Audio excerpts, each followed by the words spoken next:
Hi everyone, this video is not the video that was going to go up today, or at least it was going to be, well, I was going to say slightly different. It was going to be very different. And let me tell you why while I get ready. Let's have a little bit of a story time and then I'm going to talk to you about some books. So last week I was somewhere other than my flat. I know, shock horror, I was somewhere else, which you won't have known unless you follow me over on Instagram, because I had worked hard to get extra content ready to schedule to go up when I was away so that there would be no gaps. I feel so grateful that we were able to go last week. One of Mr. M's relatives has a cottage down there which was empty for the week, and we were able to borrow his mum's car and drive there, just the two of us. And it has been what's been keeping me going these past few months, just knowing that last week we were going to be able to go for walks in the countryside, have some fresh air before coming back and being back inside our flat again. So I had planned, I had this great vision in my head. It was going to be beautiful, and I'm sorry that it doesn't exist. I was going to film a video while I was down there, and my plan was to read creepy books whilst being in a cottage in the middle of the woods. So I was going to film a weekly vlog talking to you about the books that I was reading and then taking you on the woodland walks that we were going on and edit it together, and it would have been great. Can you just imagine that that's a thing that exists and that I gave to you so that you don't feel like you've missed out? I was really optimistic. I think I packed about, I can't really talk when I'm doing this. I think I packed about 15 books to take for the week, just because we, as I said, we were going by car, so we had space and then I would have choice. Yeah, but things did not really go to plan. So last Saturday, I was working for the Durham Book Festival online. All of their events were online. So I was doing a workshop for reviewers, teaching them how to review both in written form and in video form. And then once I finished that, we packed and we decided to go in the evening because traffic outside of London is always a bit, well, it's always quite a lot. So we decided to leave at about 8. So at 8 o'clock we set off, and from London to the New Forest is about 2.5 hours. And we were 2 hours into the drive, and that Saturday night, I have never seen rain like it. It wasn't raining when we left, but about halfway through our journey, it just started to absolutely tip it down. I think it was the end of Storm Alex, which I know caused flooding in France and in various other places as well. I have never seen rain like it. So we were on the motorway going really slowly anyway because of the rain. And then on the motorway, our windscreen wipers broke, and that was quite stressful, at least because it was late at night. No one was around us. We were able to pull onto the hard shoulder. It was all okay. But in that moment, that wasn't a great moment. I did not enjoy it. So we pulled onto the hard shoulder and we got out of the car, because for safety reasons, you have to get out of your car and go and stand on the verge of the motorway, the banks, in amongst the brambles, and it was tipping it down, and it was 10 o'clock at night, and we had to stand in the rain on the side of the motorway for 2 hours waiting for the AA to come and get us. So obviously that wouldn't be fun at the best of times, but you probably noticed it's not the best of times right now, and we've obviously been shielding, so we haven't been close to anybody, and the communication was not very great. So we didn't really know what was happening. A tow truck came and said he would need to take us to a safer place so that they could fix the car, so to the nearest service station, which was a couple of miles away. So he put Mr. M's mum's car on the back of his truck and he said, right, you have to get into the truck with me. And he was refusing to wear a face mask. I felt so uncomfortable getting into that van with him. I mean, I know that things happen that we can't control and there's nothing that you can do about it. And if you're in that situation and everyone is doing their best to be socially distanced where possible and to wear masks in confined spaces, then, you know, it is what it is. And you're like, well, everyone's doing their best, so fingers crossed, and that's okay. But when you're put in a situation where you have no choice but to get into that van, because we were stranded on the side of the motorway, and the person who's making you get into the van is thinking that coronavirus is a myth, this is stupid, like he doesn't see why he should have to wear a mask, and we're both standing there wearing masks and explaining that we've been shielding, it was really uncomfortable and it was really not a nice situation to be in. So we got into the van and he took us to a service station and dropped us off there, so that at least we could get back inside our car. And then we had to wait for someone to come and try and fix the car. And it just seemed so ridiculous that we hadn't gone anywhere, and then the time that we had gone somewhere, this had happened. And it just seemed like, I don't know, so typical, you know, one of those moments where you think, well, of course this happened. Anyway, we had to wait for someone to come and fix the car, which was another couple of hours, and they couldn't fix it, so they said that we would have to be towed to our cottage, and then it would be our responsibility to get it fixed at a later date. The AA were going to send the same guy who towed us to the service station to pick us up, and we said, we're really not comfortable with that because he's refusing to wear a face mask, and we have to sit in a car with him for, it would have been a much longer period of time. It would have been about 40 minutes. And at least they were really good, and they said, okay, well, we'll send a taxi for you. You can get in the taxi. He can tow the car.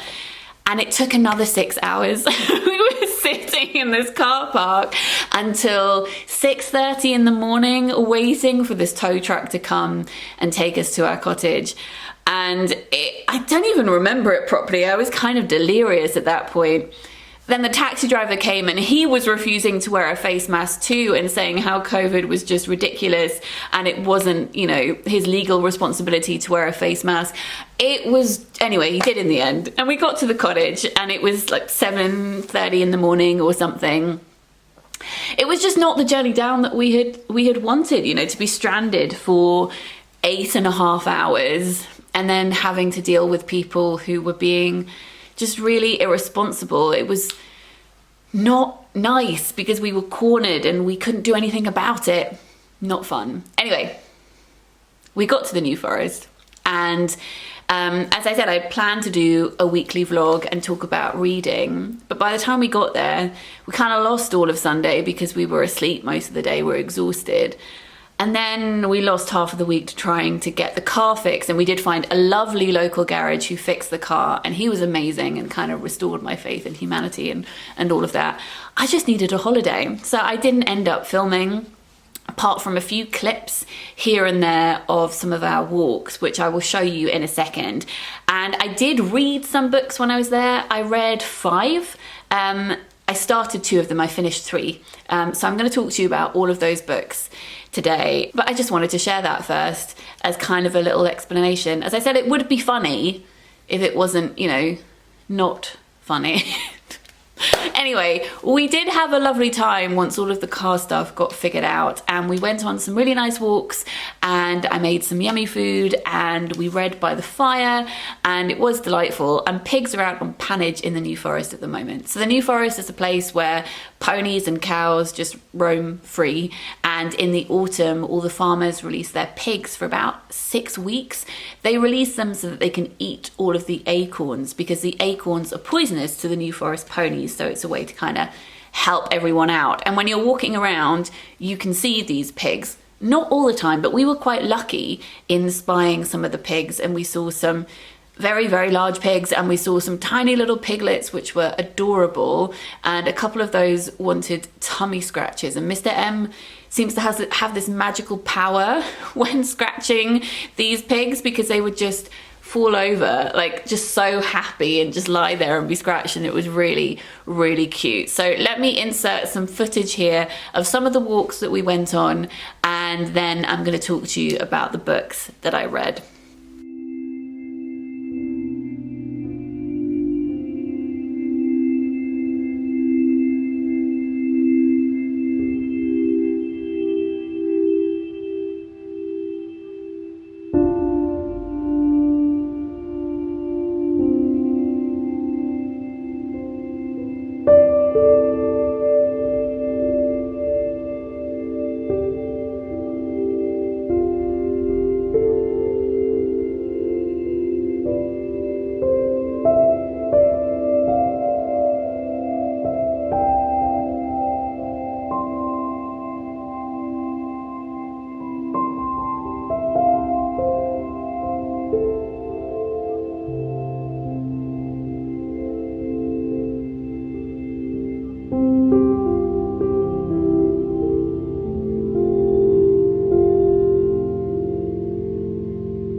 Okay, so these are the books that I read. This is one of my most anticipated releases for 2020. It's Louise O'Neill's After the Silence. I've read quite a few of her books, most of her books, and this is definitely my favourite. I think my second favourite is probably Almost Love. I prefer her books that she's written for adults, and this is her first thriller, but it encompasses lots of themes that she explores in her other work too. This was heavily inspired by the podcast West Cork, which I think after S-Town is my favourite podcast ever. If you haven't listened to it, I really recommend listening to it. It is an Audible original, so you have to listen to it on there, or at least it was when I listened to it. It might be more widely available now. That podcast is about a podcast team who go to West Cork to investigate the murder of a woman who died, I can't remember how many years ago, maybe 10 years before, and she was an outsider to the town, so not many people knew much about her, and there was an Englishman who lived there who everybody was pretty sure had killed her, and he is a really bizarre character, and they talk to him a lot throughout the podcast, and his wife as well, and it is so... it gives me the creeps just thinking about it. It's an amazing character study and trying to work out what happened, and you don't get... I will say this now, you don't get all of the answers, but they dive deep into what happened and they speak to lots of different people, and it was just an amazing look at a community, and I said it really gets under your skin, so I really recommend that. Louise listened to that podcast and she decided to write a book that starts off with a very similar premise, but the plot itself is very different, the characters are very different, but that was the base level where she started. And this is about a documentary team from Australia who go to a small island off the coast of Ireland to investigate this unsolved murder, or it could have been an accident. 10 years ago, a young woman called Nessa Crowley was either killed or died in a man called Henry Kinsella's garden. He was throwing a birthday party for his wife. There was a huge storm. No one could get to or from the island. So if anybody did kill her, it has to have been the people who were there. Nobody else could have come who the islanders didn't know about because all the ferries were cancelled. So this story is told from the point of view of Keelan, who is Henry's wife. She was married before she was married to Henry, and that was a very abusive relationship. And she's keen to show everybody that the relationship that she has with Henry is not an abusive relationship. But this book shows how there are all different kinds of abuse, all different ways of controlling people. Henry's family is not liked on this island at all, and that was the case before Nessa Crowley died. They have a lot of money, they're English, they came over to this island, and yes, they created opportunities for the locals by injecting money into the economy, but they did it in a really aggressive way, in a way that took over everything. So there are so many tensions going on. This jumps back and forth in time from present day filming the documentary to that event 10 years ago and what led up to the birthday party as well. This novel is so tense, and Louise has clearly done so much research into abusive relationships. So trigger warnings for that, trigger warnings for eating disorders as well. This was a brilliant book. I think that it was really well put together. Then another brilliant book that I read was Summerwater by Sara Moss. This is also one of my most anticipated releases for the year. And even though it has the word summer in the title, it's set in Scotland during the summer on a day where it rains all the time. So I actually think the autumn is the perfect time to read this. When her last book, Ghostwall, came out, Sara and I sat down and recorded a podcast. So if you would like to listen to that, I'll link it up here and down below. Ghostwall was set in Northumberland, and it was about xenophobia and a family that was falling apart and so many tensions. And she said that when she started writing that, it was a much bigger story. It had so many different pieces and lots of different families. And then she decided to zone in on this one family, and that was what Ghostwall became. And I think that some of the other writing that she did around that has then evolved into Summerwater, and they explore similar themes: xenophobia, families falling apart.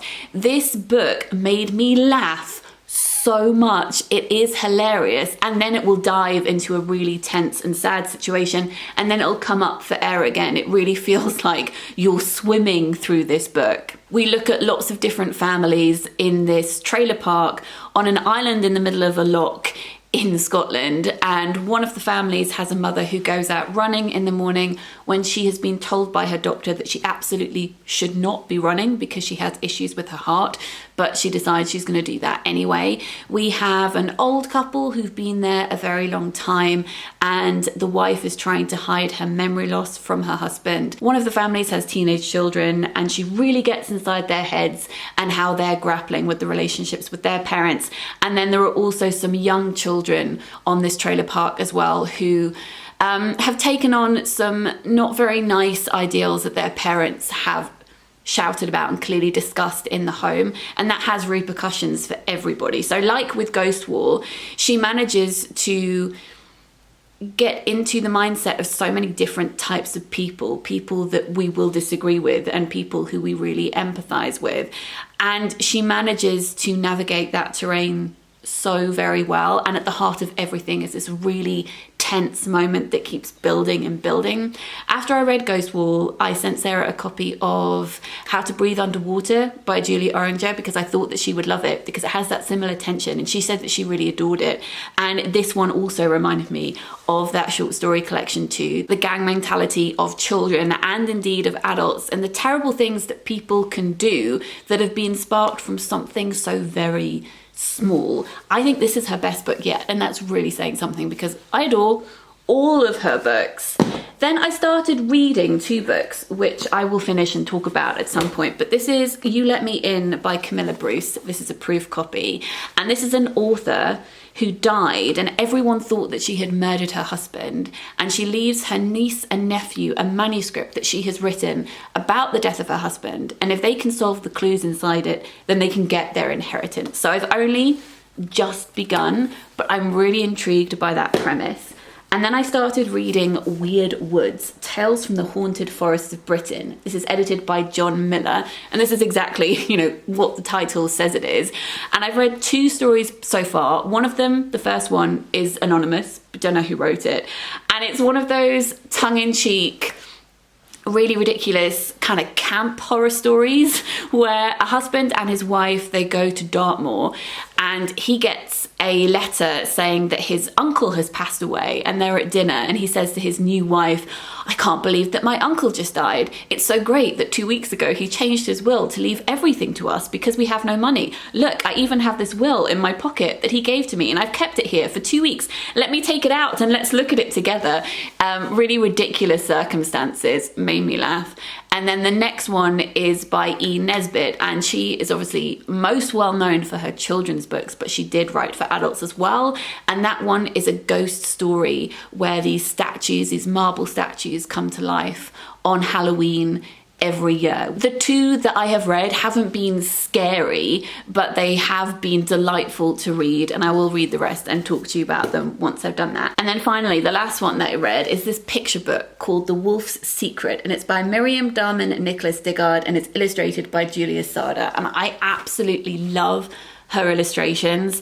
This is, again, perfect for autumn. It's about a wolf who hunts at night and is very lonely, and then he comes across a woman who's singing, and he wants to communicate with her, but he doesn't know how. And this is all about him learning to communicate with her and her communicating with him, and them taking on the forest together. This is not just for kids, it's also for adults. It's delightful. So those are the books that I read when we were away. I also took lots of other books with me, such as Mexican Gothic, a new Nicci French book, and Mosswitch. They're over there on a pile.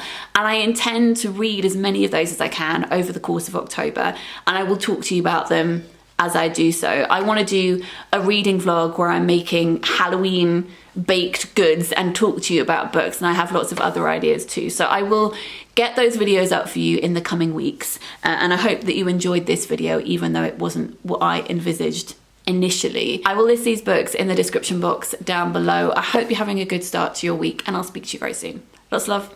Bye.